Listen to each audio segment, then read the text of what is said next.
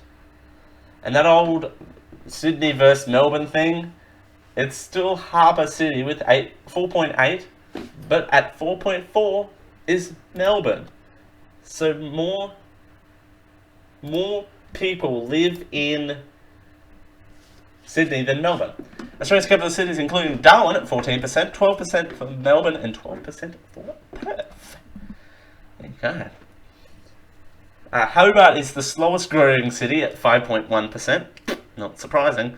Adelaide at 5.8%, excuse me, also not surprising. Brisbane at 10%, which, and Sydney at 10%, which, that's not surprising considering everyone lives there already. Alice Springs is our biggest, quote-unquote, biggest little town, which has a population of 24,753. Kalgoorlie, Australia's largest outback city, is home to 13.97 people. How do you define an outback city? And the iconic Birdsville has just a population of 115, now has 140. Okay, that growth is probably huge, but those numbers are still, there you go. Norfolk Island, Norfolk Island, just thought I'd dodge that, has joined the Australian census as it is now. It is an official capital territory, and of course online means you don't have to send paper forms there, but we all know how that happens. Adding 1,748 people to our population, Norfolk Island is an island off the coast of Queensland, I believe. Australia's once youth population is aging slowly. The median age is now 38.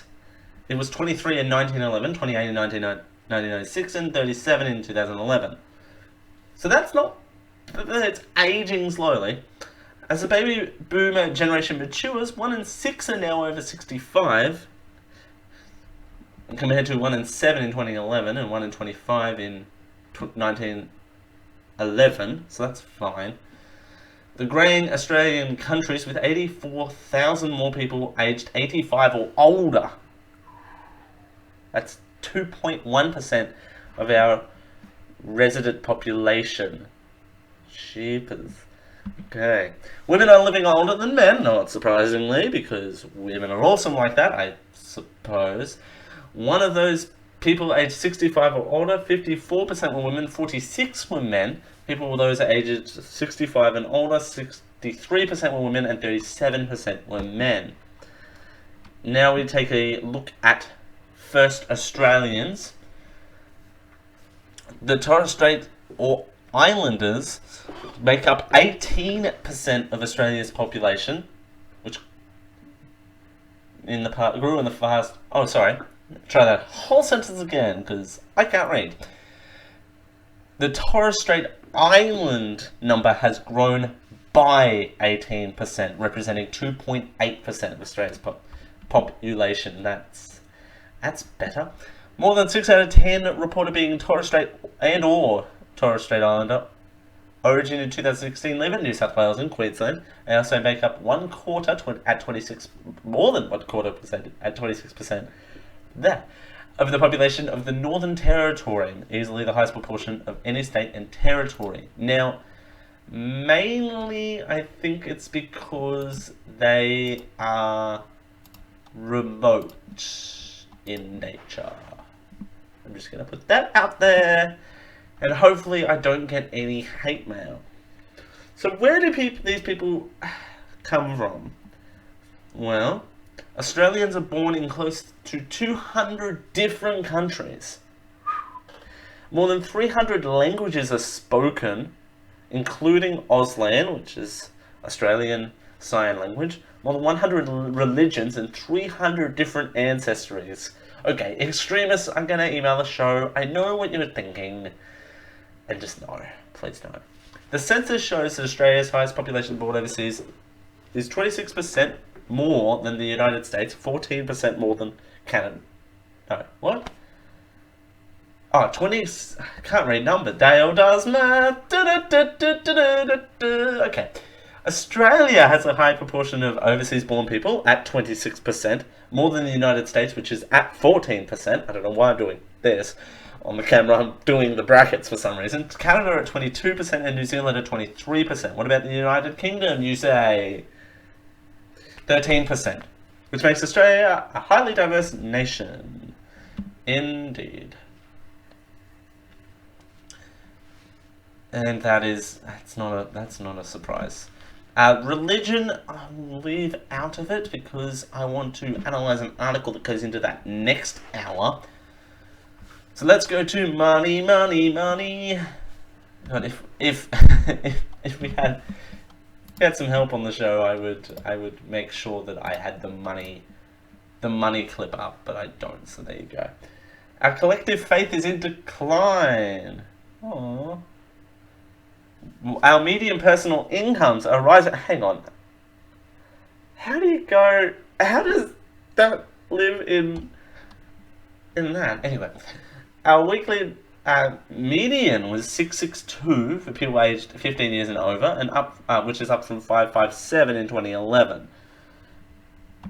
How does what you earn compare to other Australians? Our census report median income, the middle point of distribution of income values. Okay. Australian Capital Territory's highest median income was $998 per week. Okay, that's where all the politicians live. No. It's not that no one can say that, but no. And Tasmania has the lowest at 557.3. Okay. This data is interesting. Not surprising, and also fitting stereotypes. What can I do?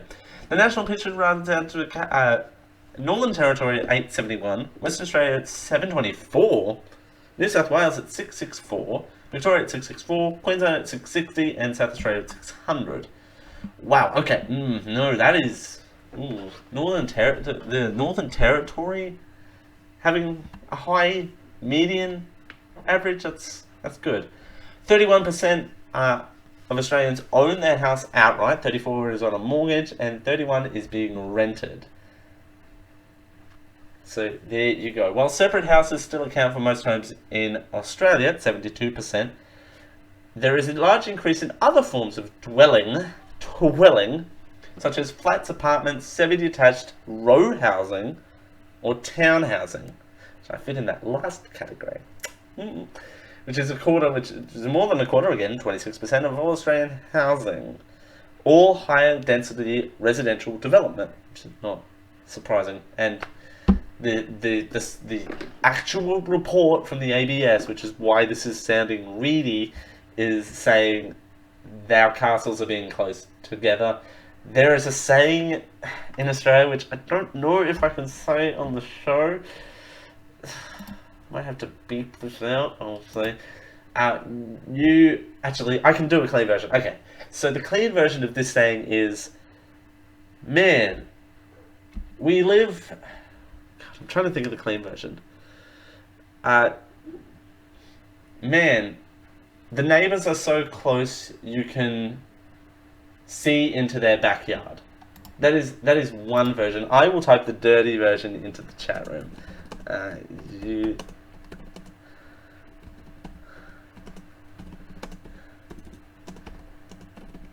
And I'm typing, and this is good radio, Dale, typing into the chat room.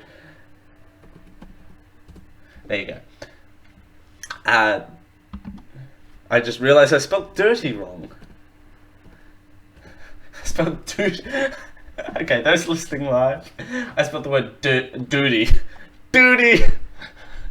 Duty!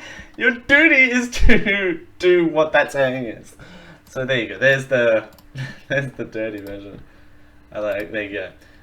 And use that saying, by the way. If we've got any international listeners and Alan Edgar Ho in the chat room, use that. Use that. You know you want to. Please do use that to your heart's content. So the small world that describes so much. We are coming up on our break here, but I want to mention this. Is Australia's raising its rainbow flag? It sure is. We counted more than 47,000 same-sex couples in 2016, up from 33,000. That's a 42% increase. and only 26,000 in 2006. That's an 81% increase. There is a video here. The census numbers are in Australia. You know what? We will play it. It's my show. I can run long on this. Revealing who we are, what we do, how we work, and how we live. In the past 5 years, we've grown by about 1.9 million people to 23.4 million of us on census night. That's 1,037 more of us every day since the 2011 census, bringing our official population count to 24.4 million. But where do we live in this beautiful wide brown land of ours? 8 in 10 of us live in the eastern mainland states and territories. Though over 2 million of us live in a single-person household, there's more than 6 million families, the majority being couples with children. Although single dads are on the rise, Aboriginal and/or Torres Strait Islander peoples now make up 2.8% of our total population. That's over 600,000 people. Our median age is 38, so we're living longer too. In fact, almost 470,000 of us are now aged 85 or over. Since 2011, the average income has jumped by over $100 per week.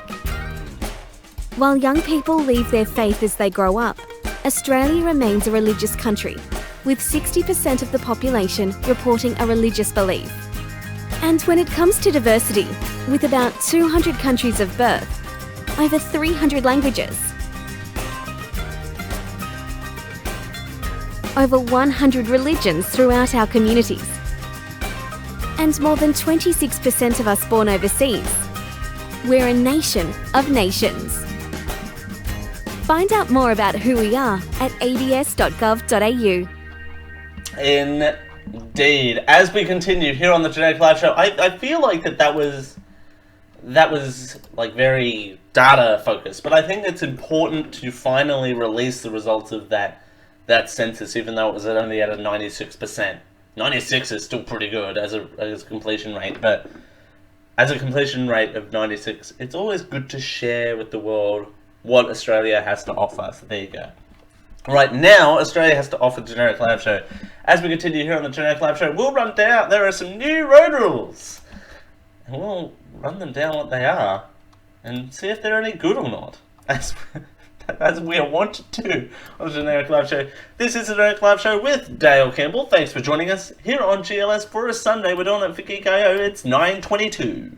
Hey you! Yes, you, fine listener of this program. You can help us become more than what we already are. I know, it's a revolution. Hold on to your butts, because I'm about to give you a URL address that could change our lives. Not really, but it would help us out tremendously if you went over to geek-io.net/support, so we could do a lot more than what we're actually doing now. That website actually has a lot of links on it where you can help us out monthly through Patreon at our Patreon site at patreon.com/geekio, or you can help us out once off by supporting those who support us. But then you can become the ones who support us, who support you, who support us. It's supportception. To continue this supportception, it's in your hands. Go to geek-io.net/support to keep this ever-long cycle of support up. Thank you.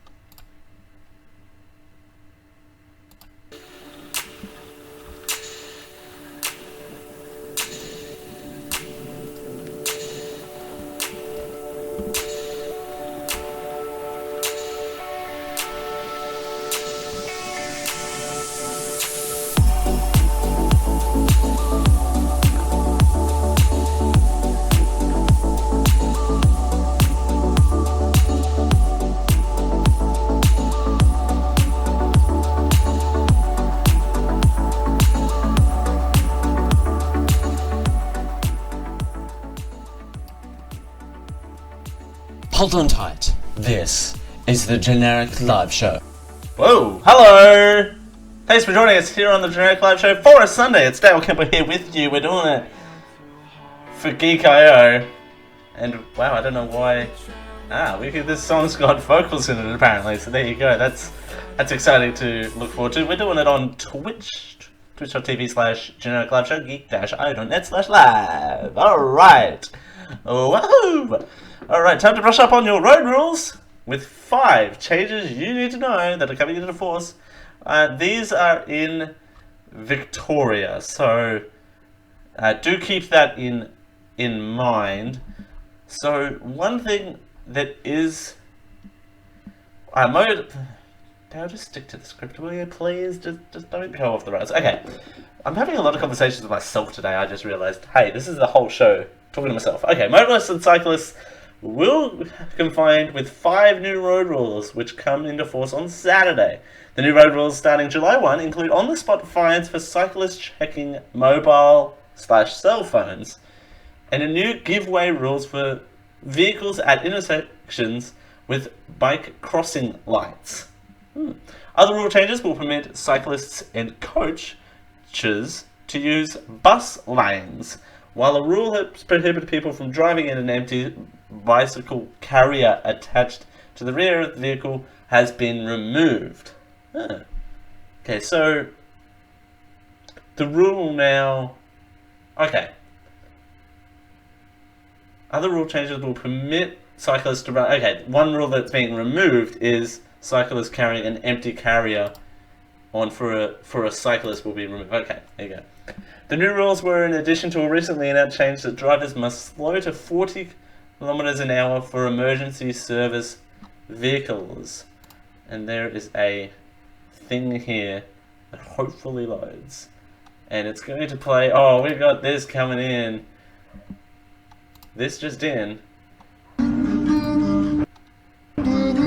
This is... No, it's not. This is the Generic Live Show with Dale Campbell. Dave Jones, RACV Road Traffic Manager, is coming up in this clip. Hopefully. Road rules for cyclists are typically the same as those for drivers, with a couple of differences. On single-lane roads, cyclists can ride 2 abreast, but not alongside more than one other cyclist unless overtaking. However, when travelling 2 abreast, cyclists shouldn't be more than 1.5 metres apart. Okay. On multi-lane roads, cyclists can't ride any more than 2 abreast in a single marked lane, but can ride more than 2 abreast across multiple lanes. Huh. Cyclists are not allowed on urban freeways. Yeah. Riders are only allowed on footpaths if they are supervising a child under the age of 12, or if they have a medically verified disability that would prevent them from riding on the road. Huh. Cyclists are required to keep to the left on footpaths and give way to pedestrians. Riders must follow all traffic signs and signals, including red lights, stop signs and give way signs. Cyclists should indicate to drivers when they intend to turn or change direction.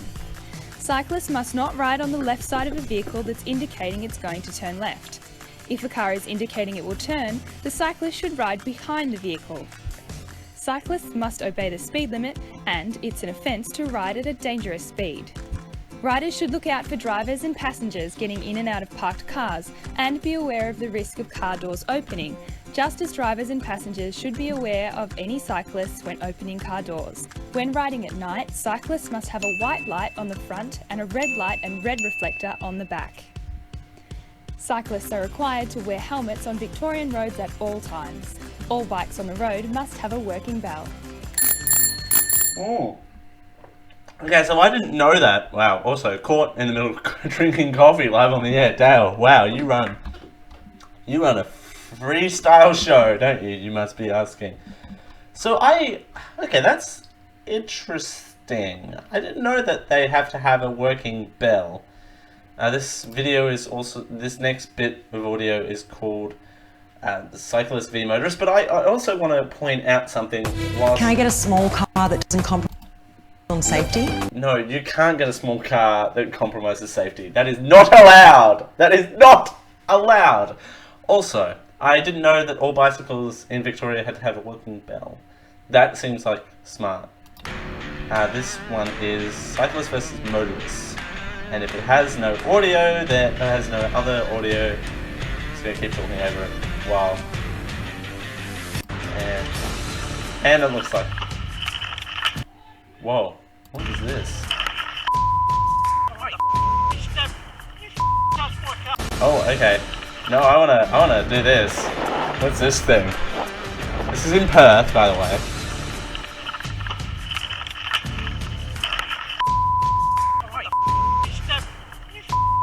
Oh god. Wow. Also, man, this guy has a knife. How the hell? Ew. This guy has a knife. That's terrifying. That is very terrifying. I'm scared. I'm very scared. Man. You know, it's a rough world we live in. You know, why can't everybody be nice to each other? I used to ride a cyclist. I used to ride a cycle.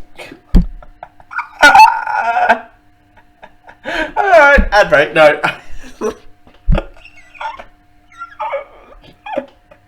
Just to ride a cyclist. You know, I don't intentionally say things like this. You do realize it's like that. I used to ride a bicycle. I used to ride a cyclist. I used to ride a bicycle, and I used to get all this stuff all the time. But man, when I used to ride a cyclist, okay, I'm done. This almost is worth rage quitting the show for. Yeah. Edgar Allan Poe also enjoys riding cyclists. It was extra painful when they removed the seat. No, oh, okay, that's stale. Too far. Too far. This is PG. Keep it PG. Oh, man. As we continue here on the Jake Live Show, up next we talk about riding bicyclists. No, the Fair Work Ombudsman, our government body who investigates people for doing the bad thing, is after Uber. But what has Uber done this time? Uber can't seem to get a break, can they? They're in trouble for riding bicyclists. Yes. Oh. As we continue here on the Genetic Live Show, thanks for joining us. It's Dale Campbell here with you, screwing everything up at 9:32.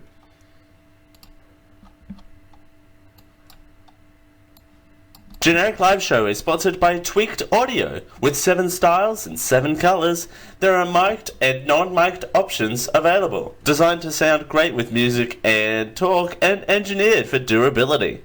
All options come with a lifetime guarantee and a noise-reducing design. Compatible with all of your devices, even those weird Windows phones. We have an exciting offer just for you. If you use our coupon code GEEK at checkout, you'll receive a third off your order plus free worldwide shipping. Head on over to tweakedaudio.com to check out the range. And when you're ready to order, use coupon code GEEK. That's GEEK, GEEK, at checkout for a third off and free worldwide shipping. We thank Tweaked Audio for their support.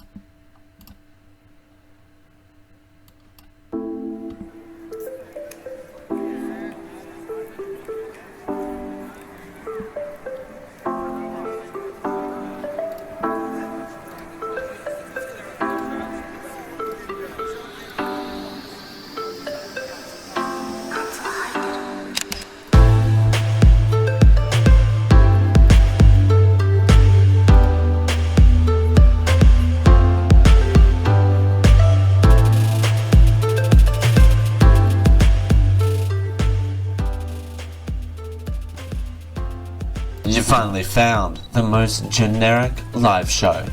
This is the Generic Live Show. Thanks for joining us here on the Generic Live Show for a Sunday. It's Dale Campbell here with you. It's a pleasure to be here as per always. We're doing it for Geek.io, and man, I'm still wielding from the fact I said I'm gonna ride a bicyclist. I can't believe that. Man, just trying to hold things together here at the Generic Live Show. We're doing it for Geeko. We're all on Twitch. We're all over the Twitches now. Remember that. Twitch.tv/Generic Live Show. geek-io.net/live. We are all over the place. Thanks for joining us. Fair Work Ombudsman launched an investigation into Uber and whether it's Okay.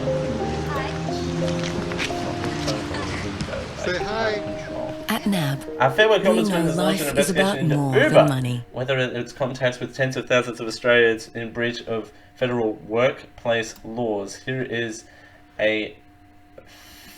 what seems to be a Fairfax interview reflecting this. The principal issue is that all businesses aren't required to register an account for GST if their turnover is less than 75,000 Australian dollars. The one exception to that, of course, is if you're a taxi driver or limousine driver. You're required to register and pay GST from $1. And so the issue that arose once UberX commenced operations in Australia was whether UberX drivers were providing a taxi service and hence were required to register for GST and account for GST from $1 in the same way as the taxi drivers currently do. So of course that was challenged by Uber. Well, but as far as tax law is concerned, then Yes. how do you define it? Well, there is no specific definition of a taxi service in the GST Act. It just refers to taxi travel. And so, of course, the federal court, in reaching this decision, has had to look at what is a taxi service and does it actually capture UberX ride-sharing type services. And those UberX drivers say essentially they've been singled out differently from the tax treatment that affects truck drivers and messengers, for instance. That's right. So I think the UberX would say that they're not taxi drivers. The principal difference between a taxi and an UberX, of course, is that UberX drivers are not permitted to stop at a rank or to accept passengers who might try to hail them on the street. Those are services that can only be provided by licensed taxis. So, okay, hold the phone a minute. We'll get back to this audio because this audio is about 3 minutes long. I want to get back to this.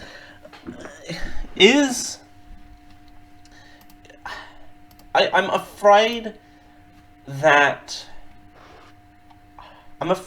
that's not the defining characteristic here. I don't think that.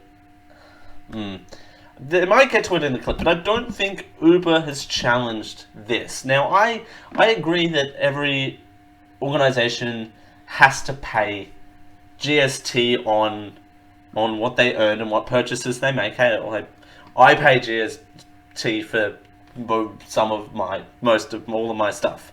That's the thing. Some of the stuff that I do doesn't. Some products are exempt from GST. I'll say that. So I pay GST for the stuff that is eligible for GST. There is some stuff that isn't eligible for GST, and that gap is being bridged with the announcement this week that streaming services like Netflix, Amazon Prime in Australia have to have GST. I don't think that that's the issue here. I think the issue here is that the taxi industry is again wanting to find a way to have a chink in Uber's armor here and say, hey, you're invading our space here, and this is, we want to try and welcome you, but hey, there's all these laws here, so have fun with that. And the problem I have with that is Uber drivers didn't know any of that before signing up to Uber, and I was talking to a lovely gentleman about this one other time. I use Uber. I also use the taxi service. It just depends on where I am and what the dealio is. And because I live in a small-ish town, quote unquote smallish town, where Uber it might not be available all the time. So the taxi service is a primary service. As it's 24 hours, it's guaranteed, and you get a service. That is that. But I was talking to a gentleman about this the other day, and we'll get back to the clips. So let me have my rant, and I'll be back. So talking to a gentleman about this, where he got into Uber as a leisure activity, as a part-time job. He's retired. He has worked a career and now wants to attend to his garden gnomes. Not kidding. But wants to attend to his garden gnomes and wants to do that as a primary way to spend his day. More power to him. And it wants to pick up Uber as an extra side jag to keep money flowing through, and he can do that to a certain threshold under the pension. My point is, why is it just the taxi drivers attacking Uber? I guess that's my ultimate question. And no one seems to answer my question. Man, how long was that rant? I think that was quite an impressive rant I went on there. Yeah. Alright, so let's move UberX on. would say that they're not actually providing a taxi service for those reasons. However, the ATO has been assessing them as taxi drivers, and of course the federal court this morning confirmed that that's the correct treatment. Matthew. Oh, okay.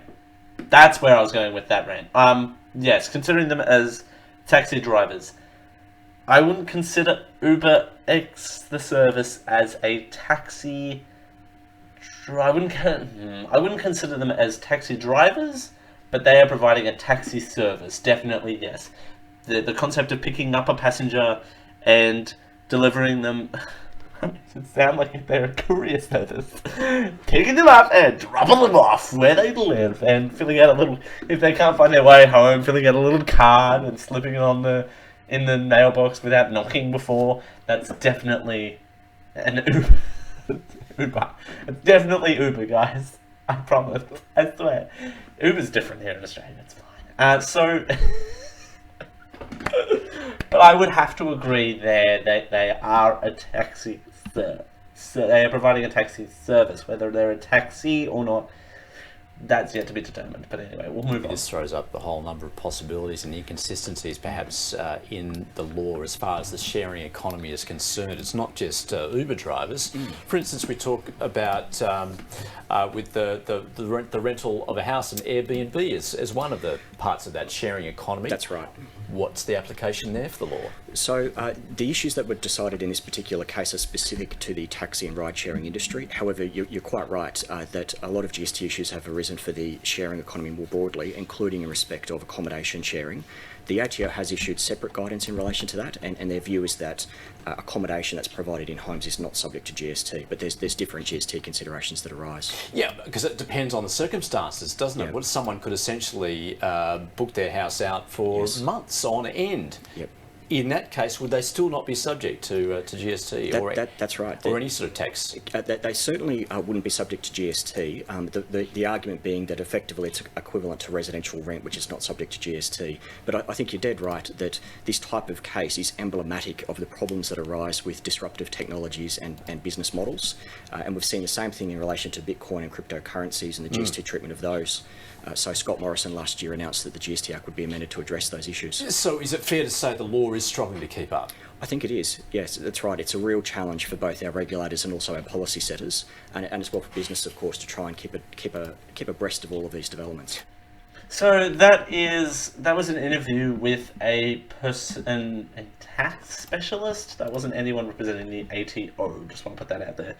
That's what I was saying in that half incoherent rant, is that some things aren't under GST, and I mean that blanket is broadening, and I didn't plan for this segment to be all about let's talk about GST. I was more going to lean towards let's talk about Uber, but hey, let's talk about the goods and services tax, shall we? And how that was proposed at the last election to be increased by several percentage points, which, by the way, side jag, why do people call it percentage points and not just X percent? There you go. But GST, goods and services tax, that blanket is expanding of what to categorize under GST. Okay, good example. I used to work for an organization that had. Let's bang my computer. Is everything up? Okay, everything's still on. Okay, good. So I knocked my computer pretty hard then. So I used to work for an organization that used to have a contract for a bakery product organization. We were a bread product delivery service. It used to deliver bread and other assorted bakery products to stores for them to sell. And some of those products, even when they were still the same category of product, both in the category of, well, food, Fred, and under the category of bakery goods, some of those products in those two umbrellas did not get charged goods and services tax. I've never understood why, and I probably never will. So GST is definitely one of those things that is very, it's very finicky and definitely needs some reform. It definitely doesn't need to be increased, but it does need to become more clearer, because I've never understood where the GST line is. It's at 10%, it's easy to calculate, there you go. You learned that in year 9 maths A, but anyway. So there you go. So, and there's also, by the way, other side, wow, so many side tangents on this segment of the show, because I'm on a roll. I'm on a roll today. So, side note as well, Uber recently had to bring in booking fees because the taxi industry didn't deem it fair that Uber did not have a flag fall system, even though they did. So they introduced this booking fee as a flag fall on top of their flag fall. So there you go. And it is interesting that Uber drivers are technically not allowed to stop at ranks and pick up anyone. I mean, that's a part of the Uber. It's part of the Uber model, though. That's half of the appeal of Uber. There you go. Man, hey, we have an article. We have a thing here. We have a show we're doing. It's called GLS, and we're all having fun. Okay, so Uber drivers have argued their work arrangement with the company is not that they are a self-employed contract, because Uber controls every aspect of the job, even the numbers of hours. The company is not. Okay. Rephrase. They're saying that their arrangement with Uber is not like a self-employed contractor because it's a different category. Fair. Members of the group made a request. Ride-sharing Drivers United remained anonymous, and its spokesperson, quote-unquote, Max B, claimed it is a fear that Uber will cut off any outspoken members' access to the ride-hailing app. They'll block you. Uber's ability to block... There you go. The ability to block an Uber's access to the app and deny income opportunities without a right of reply is one of the key complaints the group has asked the Ombudsman to probe. Okay. Uber drivers are scored between 1 and 5 stars for passengers and quality of service, and Uber with a low star rating risks of being deactivated, of course. Also at issue is Uber's repeated cuts to driver partner rates, which have endured drivers' hourly incomes. Okay, that's fair. So the cut's been in reduced fare rates by 15% in 2015, and then by a further 15% in April 2016. So, okay, they're making cuts, but they're not giving drivers more of a share. Driving for Uber was, until May of 2015, a good end. Rideshare United wrote in a correspondence to the Ombudsman. Up until then, Uber priced to be 30% cheaper than taxis. Okay. Uber claims to be 20 to 25% commission on every fare. These two drivers earned $586 and $473 respectively, dollars, after expenses, which is below the minimum wage of $6.95. Okay, this is not designed to be a primary job, though. I take issue with that part. This is not intended to be a full-time job. I mean, you could make it a full-time job. That's not the issue here. The issue here is, that's not the, that's not the issue. The issue is that it's not intended to be a full-time job, so therefore it can't be rated as one, if that makes sense. So it technically cannot be under the... Okay, so Uber drivers are rising up and did a petition to the Fair Work Ombudsman, and the Ombudsman said, pay GST. Wow. And I went on like 5 different rants and didn't get through half of the script. Hey, you know, GLS takes some weird turns sometimes, and I think this show is taking a weird and wonderful turn. Speaking of weird and wonderful turns, as we continue on the Generic Live Show, it is GLS's most hated segment.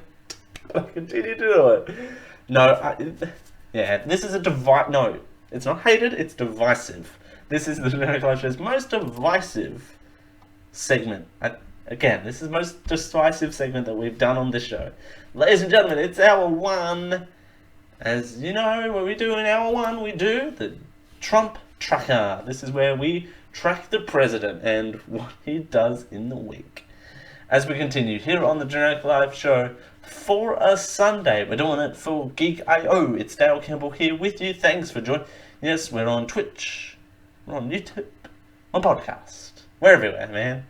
Thanks for joining us. It's 9:51. Hey you! Yes, you, fine listener of this program. You can help us become more than what we already are. I know, it's a revolution. Hold on to your butts, because I'm about to give you a URL address that could change our lives.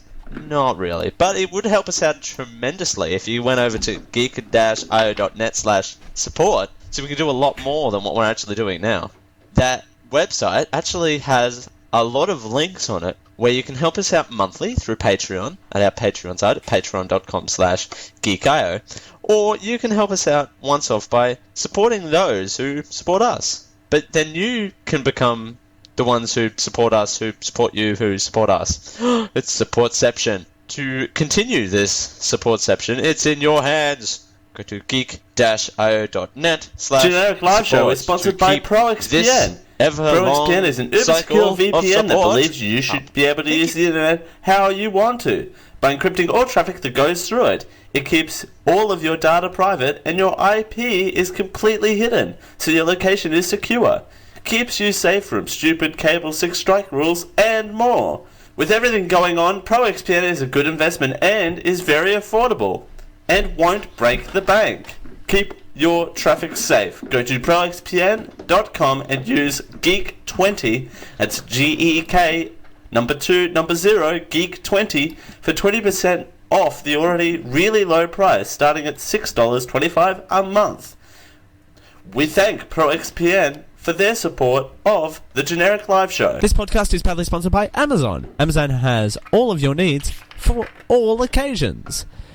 Amazon stocks a large range of pretty much everything. Everything from automotive to baby to computers, payment cards, groceries, health and personal care, and everything for Amazon Kindles, ebooks, movies and television, magazines, office products, and stuff for your patio, lawn, and garden. Hey, they even sell sports goods. If you're into sports ball, there's that. If you're ready to check out the range at Amazon.com, use geek-io.net/Amazon to help out the Geek.io podcast network. We get a little bit of a kickback through our affiliate link there. That's geek-io.net/Amazon. Amazon. Everything for every occasion. Everything for every occasion may not be the official slogan for Amazon. Some products not available in all areas.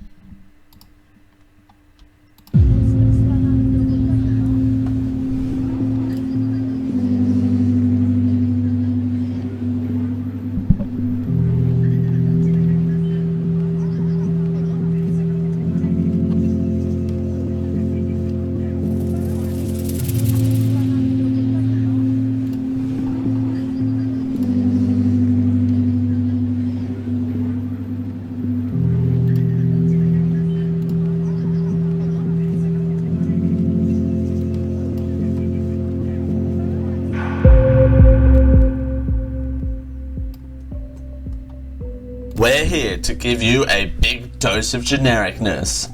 This is the Generic Live Show.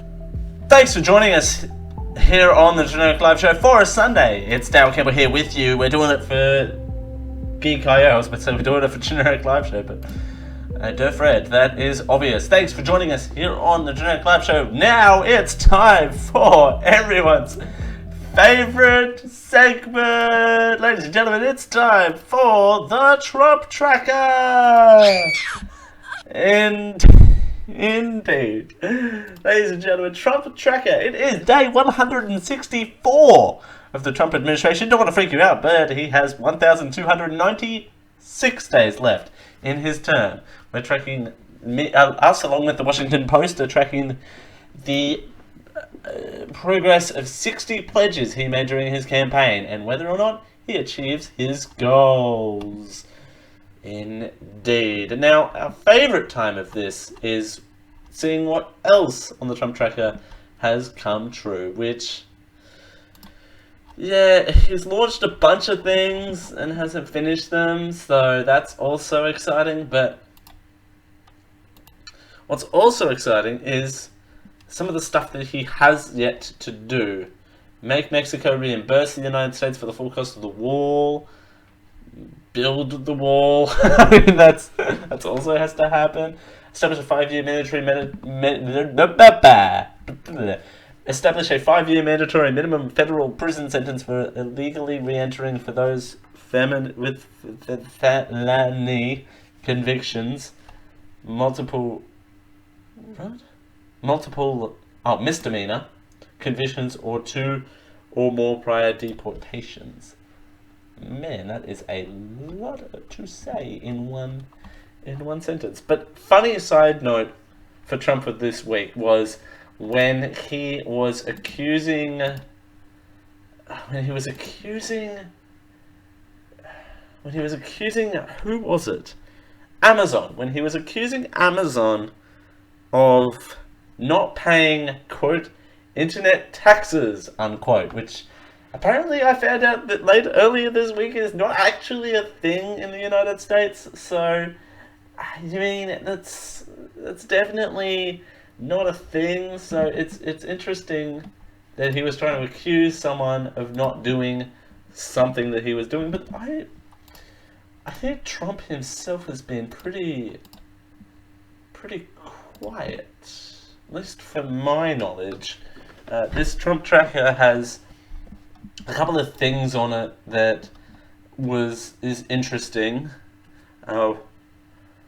138,000 jobs has been created. 954 has happened since January of 2017. Since Trump has taken office, the economy has grown 1.2%, believe it or not. So, you know, that is something. You gotta do that into consideration. My favorite Trump thing on here is make 2- and 4-year college more affordable, and he has broken that. That's funny. You know? And also, oh, by the way, before we take our hour break, one thing I did notice is that we could be talking about Obamacare soon, which is exciting for no one, because remember how last time it failed? There was going to be a vote last week, but didn't turn out to be a vote because 4th of July is apparently a thing, and okay, that's not me saying apparently it's a thing. I know it's a thing, but apparently that was the reason why the vote didn't happen. This is a very long sing-songy thing for me to do. Okay. So, that's a very long sing-songy thing for me to do. Let states manage Medicaid funds is also a funny thing. Trump has backed the House Republican plan which would convert Medicaid to a per capita block grant. Block being state? I'm confused. Anyway, there you go. As we continue here on the Generic Live Show for a Sunday, it's Dale Campbell here with you. We're doing it for Geeko. We're heading into the second hour of the program, and we I don't know. Remember last year, Australia had that census that kind of failed? Well, the results are in, and, well, they may or may not surprise you. Some of them are very underwhelming, some of them might surprise you. You just never know. It depends on how much you like data, I suppose. And if you like it as much as me, then you'll definitely get a kick out of them. As we continue, here on the Generic Live Show for a Sunday, thanks for joining us. It's Dale Campbell here with you. It's 10 o'clock.